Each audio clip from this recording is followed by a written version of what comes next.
Witam. 29 wrzesień 2024 rok. Ryszard Borowiecki, Królewska Wiedza, czyli astrologia. I konkretnie tak wygląda nasz kosmogram dzisiejszego dnia.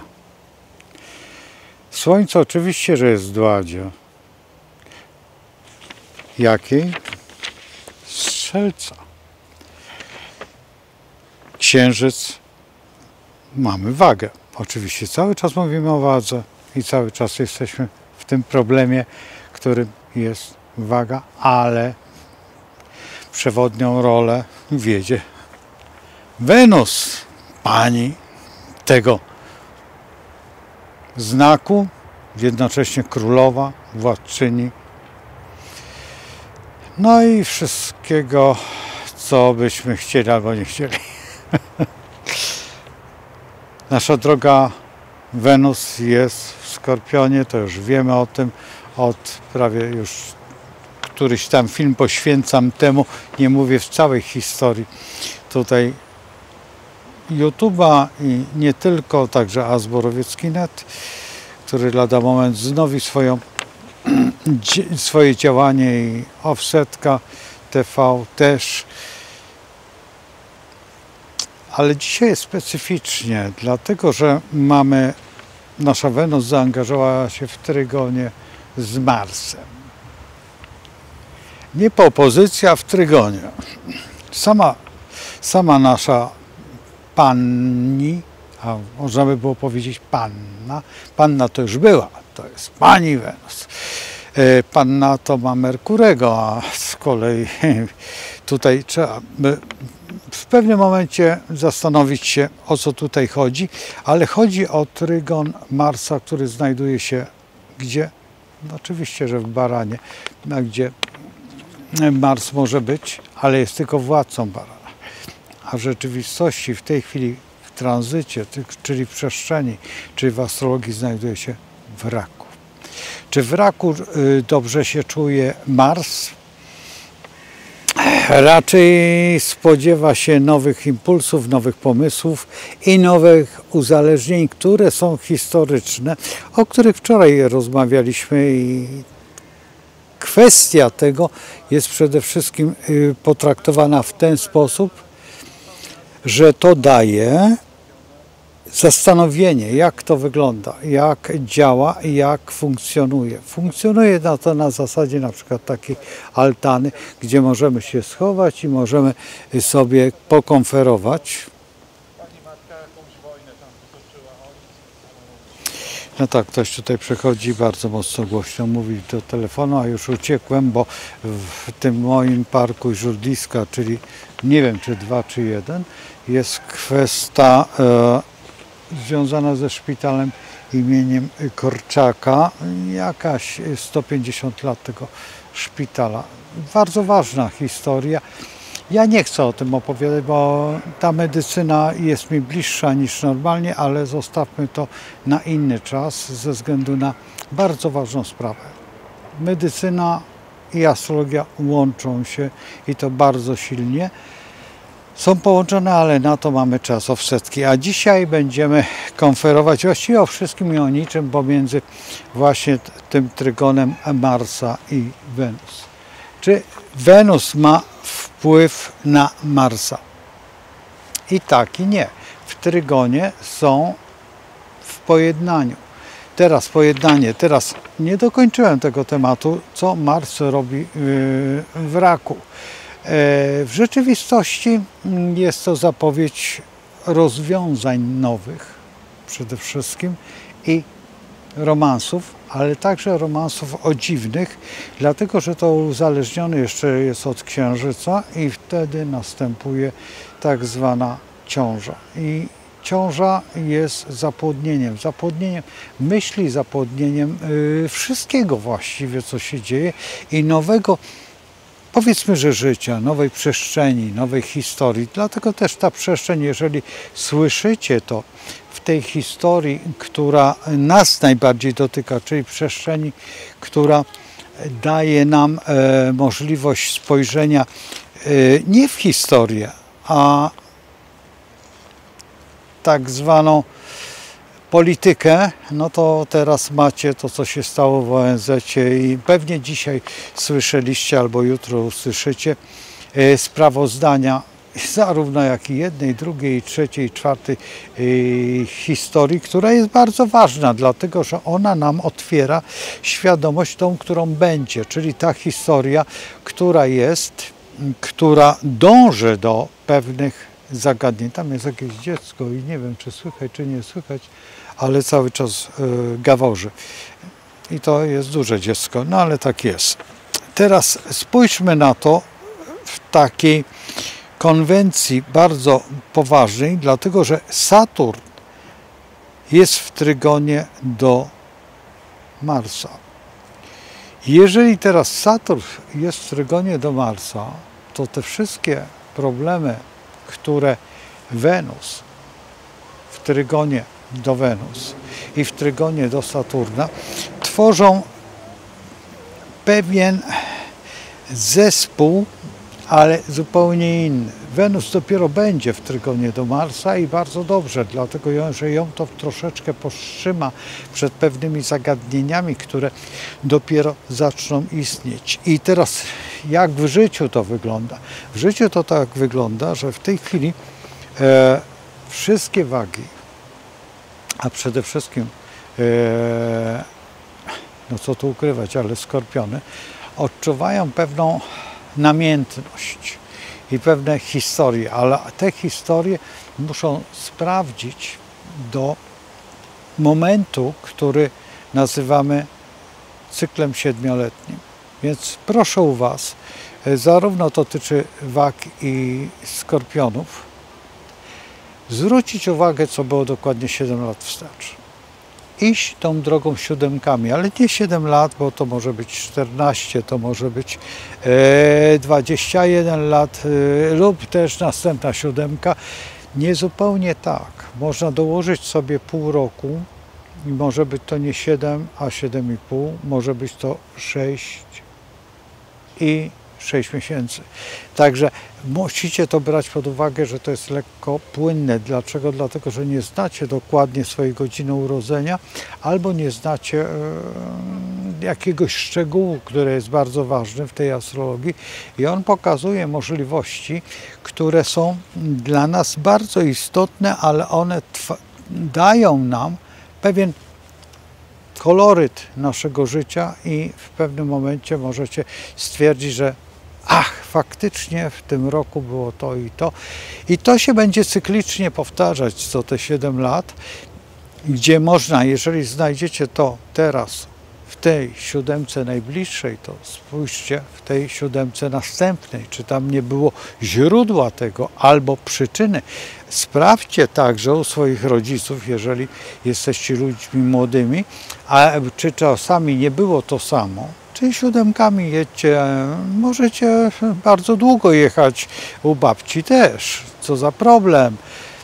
I da Wam to pewien cykl tak zwany genetyczny, która ta książka na mnie czeka o genetyce astrologicznej, która jest niedawno wydana i premiera ma być. I zobaczymy, czy w tej książce będzie ta wiadomość, czy też nie. Jak tylko kupię tę książkę, przeczytam ją jako pierwszą pozycję w literaturze astrologicznej ze względu na to, że mnie to bardzo interesuje.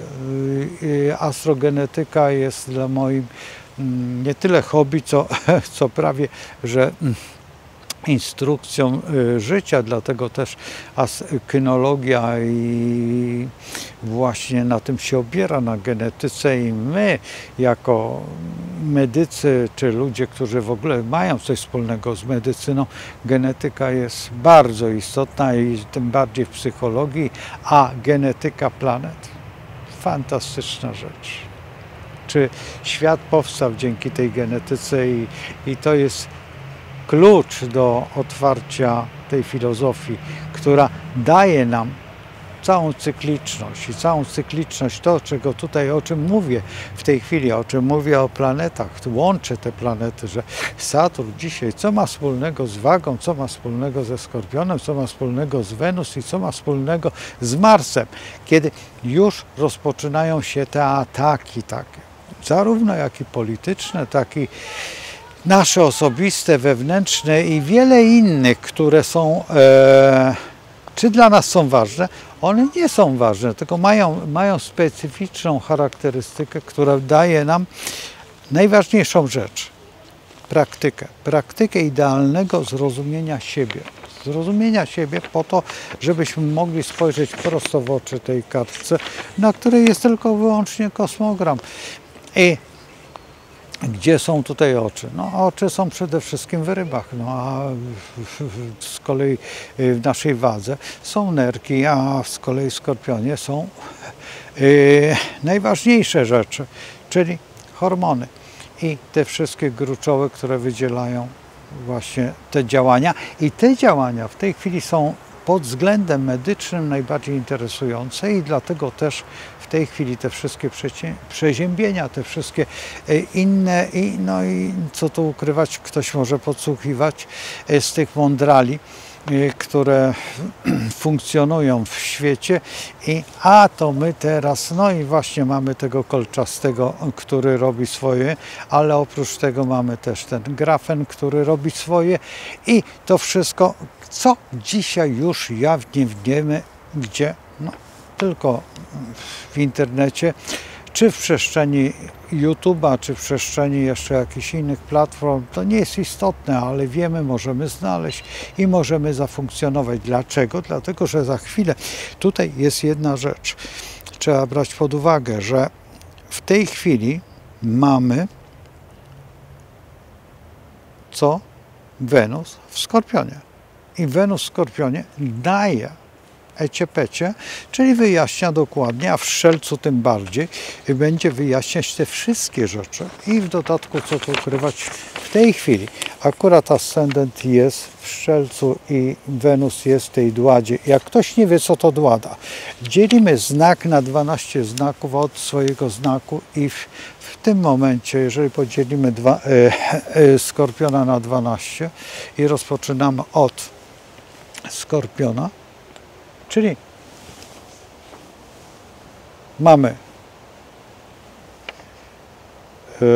mamy Wenus, przepraszam, Wenus w tej chwili jest w Wodniku, a chodziło, zaraz dlaczego mnie chodziło o, dobra, nieistotne, Marsa mamy z kolei w Raku, w dładzie Strzelca,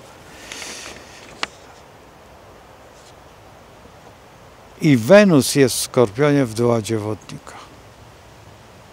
To też dlatego w tej chwili mówimy o tym wszystkim, co daje nam wolność, niezależność i prawdomówność. Prawdomówność polega na tym, że jeżeli zboczymy w astrologii, czy zmienimy jakieś, to co mówię, przestrzegam wszystkich młodych astrologów i tych, którzy chcą być na usługach. Dotknie was astrologia. Ja mówię to na pierwszej lekcji astrologii o pewnej pani, która w 2000 roku ustalała pewne historie, przede wszystkim narodziny, o których tutaj mówiłem, tego Marsa, i tych zapłodnieniach, żeby urodziły w tym i w tym dniu, i potem wysiłki, i potem to się wszystko w bardzo dziwny sposób ści. I pamiętajcie o tym, astrologia przestrzeń, czyli kosmos, jednego nie lubi. Bajeczek negatywnych. Pamiętajcie jeszcze o jednej rzeczy, że to, co widzicie w kosmogramie, musicie sobie uzmysłowić. I to, co wypowiadacie, to jest po prostu pieniądz. Pieniądz, który stanowi życie. To jest pieniądz życia. A planeta Wenus wyjątkowo tym się zajmuje. To, co mówiłem przez 2 ostatnie filmy, zwracałem uwagę na niektóre rzeczy, które musicie obejrzeć i dopiero wtedy możecie podjąć jakiekolwiek decyzje, a dzisiaj możecie w czasie rozegrać się, to czas jest niemiłosierny i czas zawsze pokazuje nam pewne charakterystyki. Dlatego też moje zastanowienie się, zatrzymanie się, a w dodatku jestem tylko człowiekiem i bardzo, co tu ukrywać, uległym planetom. Dlatego też za każdym razem, kiedy się człowiek rozpędza, wpędza siebie w fantazję, bo chce lepiej albo gorzej komuś zrobić. Ale to nie da się tak. Kosmogram taki mówi tylko tyle. Jeżeli możecie, wydrukujcie sobie, zróbcie sobie tutaj u Urania, kolegi Krusińskiego, Bogdana, i oczywiście macie triala, możecie tego triala sobie na początek ściągnąć na komputer, następnie tam wpisać daty i stworzyć swój własny kosmogram i zobaczycie, jak on wygląda. A wtedy już jak powstanie offsetka, będziemy mogli sobie rozmawiać. Ci, którzy się uczą, mają świetny materiał, a ci, którzy chcą zobaczyć, jak to jest w astrologii, dowiedzą się, jak to jest. Ja zresztą będę tutaj, postaram się z Bogdanem spotkać i z Bogdanem zrobić kilka audycji, dlatego że Bogdan jest dla mnie autorytetem tego kosmogramu. Ja znamy się doskonale i wiem o tym, że Bogdan bardzo chętnie przystąpi do omówienia kosmogramu. Zresztą jest też także astrologiem i to chyba raczej niezłym, bo to, co widzę, co mówi, co głosi i to, co żeśmy plotkowali, było bardzo miłe. A waga jest korespondencją, jest negocjacjami, jest tym najważniejszym, jest tym czymś, co jest bardzo charakterystyczne i bardzo ważne. Ważne dlatego, że istnieje. Istnieje dlatego, że istnieje tylko ze względu na wagę. I bardzo proszę o to, że w tej chwili musicie zwrócić uwagę na jedną rzecz, że ta Wenus ma władczyni naszej wagi, no i byka, to co się wczoraj wydarzyło w filmie, bo wcześniej było tylko o wadze, a teraz jeszcze Wenus doszła jako druga planeta rządząca bykiem i jeszcze w tej cienkiej linii w trygonie do Marsa. Mars z kolei jest w znaku Raka, gdzie nie za dobrze się czuje, bo jest to kwadratura i on tutaj jest taki lekko ubezwłasnowolniony. Czym? Alimentami przede wszystkim. Co tu ukrywać? Bo zamknijcie wojownika w klatce domu i z jakąś niewiastą, która cały czas tylko a zrób to, a zrób tamto, a jemu tylko na myśli kufel piwa albo tam jeszcze jakiegoś innego napoju trunkowego i no, u nas w Polsce oczywiście szabelka, a gdzieś tam mieczyk, czy scyzoryk, czy jakiś kozik i do ataku i bójka, czy też jakiś sztylecik, czy szpada, czy floret, czy jeszcze szabla, ale ta turecka, czy ten miecz japoński, który jest. No i z tego wywodzi się kendo, które tutaj niedaleko na Dąbrowie rozpoczęło swoją karierę w Polsce, gdzie też się spotkamy i miejmy nadzieję, że Krzysztof który jest mistrzem kendo, a o którym często mówię, o Krzyśku, a Krzysiek się ostatnio bunkruje. No trudno, niech się zbunkruje, potem go gdzieś wyciągniemy z jakiejś konserwy, bo jedno nie rozumiem. Ale to już pomiędzy mną a nim jest i nie będę was zanudzał, ale następna rzecz jest to właśnie walka. Waga lubi walczyć i dlatego ten trygon tutaj i jeszcze w dodatku Saturnem, planetą, która potrafi poczekać i rozliczyć w odpowiedni sposób, bo ona jest linią prostą i ty nie jak siekiera. No więc tutaj na przykład rozwija się pewien szczegół, który jest w szczególe natury naszej. My lubimy prosto z mostu powiedzieć komuś prosto w oczy: głupi jesteś. I to Wenus preferuje, bo Nieudolność powiedzenia prawdy jest największym ambarasem, bo niektórzy nie potrafią nauczyć się tego. Powiem szczerze, ja zupełnie ukrywałem zawsze prawdę. Czy dobrze wychodziłem na tym? Nie, bo nikt mnie nie rozumiał, że ja nagle traciłem kolegów, przyjaciół, a oni wiedzieli za co.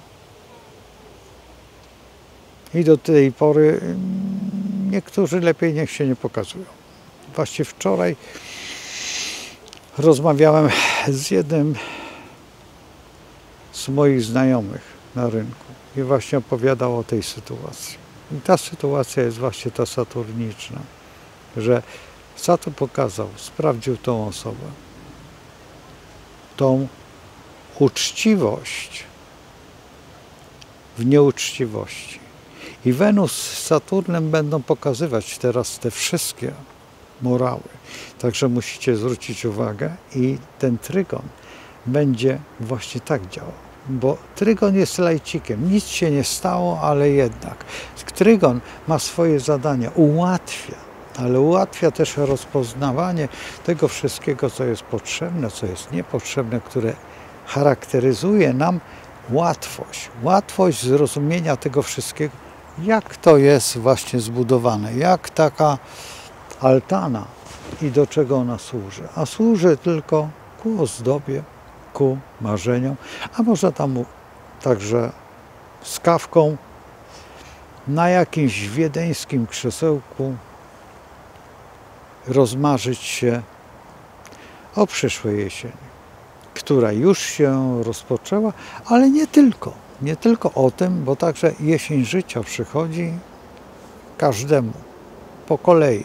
Już te dzieci, które się dzisiaj urodziły, muszą o tym pamiętać, a ja już jestem w tej jesieni życia i czy jestem zadowolony? Oczywiście, że tak, bo jest to najpiękniejszy okres. Za chwilę pojawią się barwy na tych drzewach i u mnie też barwy myśli, kolorów i wspomnień, które są niesamowite. I to jest właśnie ten Mars, który daje nam impuls i ten Saturn, który daje nam tą rzeczywistość, że te 7 lat do tyłu, co było i kiedy to było. A datę dzisiaj mamy, możemy sobie powtórzyć i sprawdzić, jak faktycznie. Jeżeli źle, musimy to naprawić. Jeżeli dobrze, czerpać z tego zyski. I to jest bardzo istotne, że zyski są chyba najważniejsze. A dlaczego? Dlatego, że to jest dla nas wyjście, to jowiszowate, które Jowisz z kolei funkcjonuje nam zupełnie gdzie indziej, bo Jowisz jest w kwadraturze do Saturna i znowuż buduje nam się cykl następny, ponieważ Jowisz jest 6-letnim cyklem i w tym momencie byśmy mogli sprawdzić, co było 6 lat, 12 lat i wpaść w ten cykl, który nas ratuje. Więc jeżeli trygon potrafi nas zmęczyć, czy ujawni jakieś przeszkody, wtedy Jowisz uratuje nasze pragnienia lub też wgalopuje nas w pragnienia i marzenia, te, które, no cóż, niektórzy, którzy chcą wymusić, dzisiaj dostali tak zwaną figę. I my tą figę nareszcie nauczyliśmy się pokazywać. I ta figa jest ogólnie społeczną figą, która widzicie na planie chociażby politycznym, że chciałeś, to masz. A jeżeli nie potrafisz, to się zastanów dlaczego, bo to pragnienie jest bardzo ważne, ale może sobie tylko pociućkać i wylukrować sobie swoje marzenia. Także tak to jest. Horoskop jest wielką planetą myśli, czyli zapisem dokładnie, co chcesz, co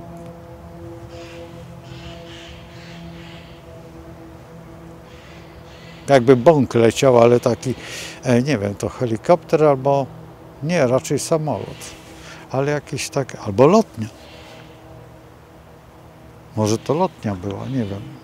Tutaj są jakieś dziwolągi, które na Lublinku startują i opadają czasami. I też w tych rybach mamy Neptuna, który zupełnie robi arlekina nas lub tego pana na P, który bawi się w szachownicę. Jest w gruncie rzeczy szachem, bo jest wagą. I on tutaj potrafi rozegrać tą partię. I rozegrał to fantastycznie. A pan, który jest bliźniakiem, bo w tym bliźniaku jest Jowisz i dał czadu. A dlaczego dał czadu?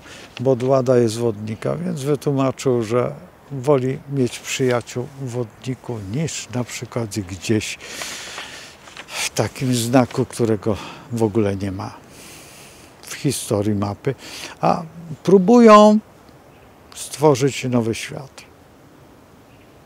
Słuchajcie, w tym momencie zagrałem bardzo twardo i musicie myśleć. Musicie myśleć, bo myślenie jest podstawą, a astrologia jest królewską wiedzą i nie ma gadania.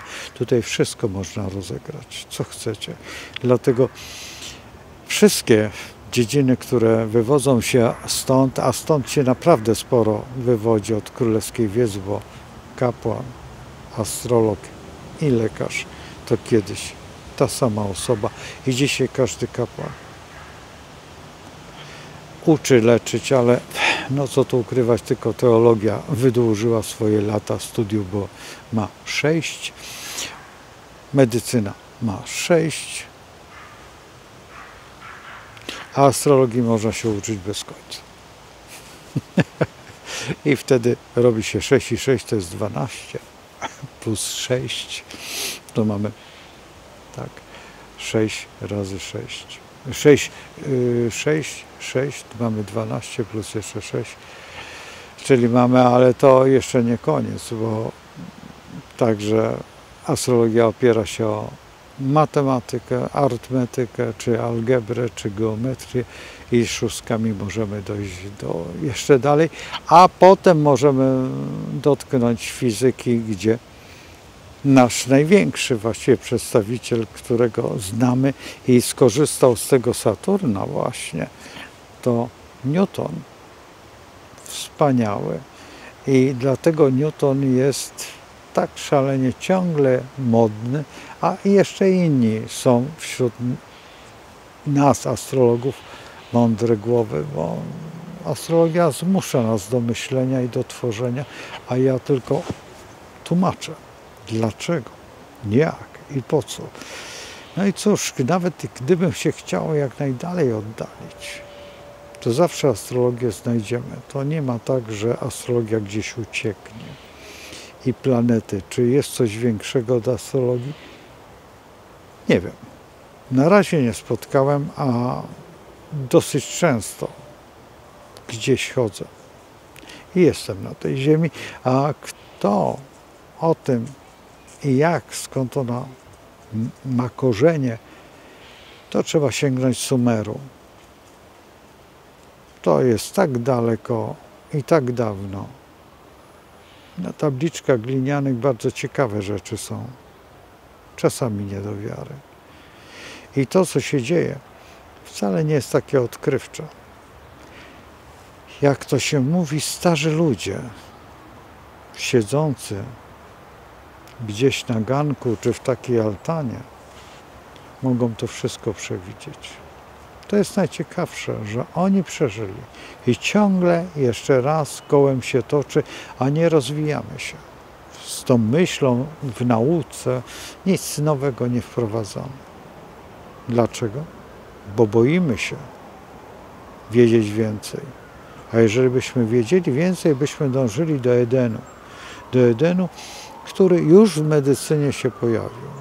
O tym też będziemy rozmawiać, ale w offsetce. A w tej chwili takie jest zagadnienie, że na razie siedzimy w tej altance i boimy się wyjść, bo strefa komfortu jest tutaj, a nie tam. A tam można tylko popijać sobie kawkę i uważać, że jest dobrze. I tak wagowato myśleć, bo właśnie waga powstrzymuje nas, bo się boi, bo za chwilę jest ten moment, który jest najbardziej niebezpieczny. który przecież mamy za parę dosłownie godzin. Co? Napiszcie. Będziecie wiedzieć dlaczego. I to jest właśnie ten moment, który nazywamy Nowym Rokiem, a teraz po prostu w niektórych kulturach otwiera się lotniska, otwiera się jakieś nowe dzieła, czy stawia się i odbija się korek od szampana, jeżeli tam szampan w ogóle istnieje. Ale można także końskim mlekiem zalać robaka lub też daktylem albo jeszcze jakąś karmą, która jest dla wielbłąda najlepsza, a wielbłąd nas uniesie, a potem możemy z tego futra na dywanie, gdzie znaleźć się? W krainie wielkich czarów? Do zobaczenia, trzymajcie się i wspaniałych myśli przy matematycznym rozbiorze waszej historii życia. Tu szóstkami, siódemkami też warto, lepiej, a szóstkami trofea tylko, jakie żeście nie spełnili. Cóż, ja odchodzę i zostawiam was przy kartce papieru. Męczcie się, a co? Tylko ja i słuchać i opowiadać? Każdy by potrafił słuchać, ale czasami trzeba rozegrać swoje życie. Już mówiłem czemu. Do zobaczenia. Z Bogiem.